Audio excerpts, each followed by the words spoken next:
थोड़ी सी न्यूमरोलॉजी की भी बात कर लेते हैं, जी, नंबर्स बिल्कुल। की 1 to 9 नंबर्स, और जिन जिन का बर्थडे होता है जैसे फर्स्ट को सेकंड को, तो हम कैसे उन लोगों को डिस्क्राइब कर सकते हैं?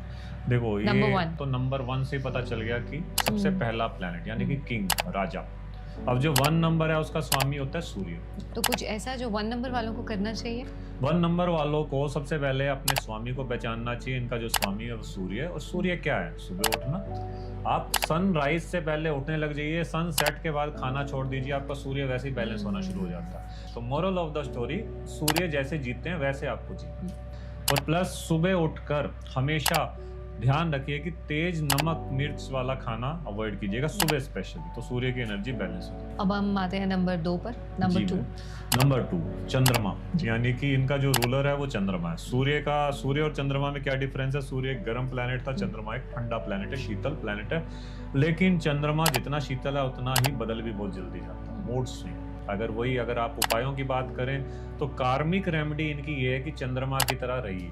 चंद्रमा क्या कहते हैं? टाइम पे सनराइज के बाद आते, सनसेट के बाद आते हैं और सुबह चले जाते हैं। तो आपको क्या करना है? टाइम पे सोना है। ये नहीं कि चंद्रमा के आने पे जागना शुरू कर दीजिए। और ज्यादातर चंद्रमा खराब वाले लोग जागते हैं, इनका दिमाग ही शाम को एक्टिव होने लग जाता है। इनको सनसेट के बाद कुछ भी व्हाइट नहीं खाना पीना, मतलब आप डेयरी प्रोडक्ट जो होते हैं, मिल्क, राइस, और ये बिल्कुल नहीं लें। और अगर ये लें तो उसमें कलर ऐड करके लें।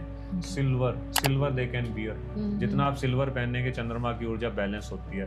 अब आते हैं नंबर 3 पर। नंबर 3 विजडम का कारक यानी कि जुपिटर। इनकी विजडम कमाल की होती है जी। इंटेलिजेंसी और विजडम में फर्क है, ये वाइज होते हैं। और 3 वालों के लिए कार्मिक रेमेडी ये है कि संस्कारी बनिए। जुपिटर यानी कि ज्ञान।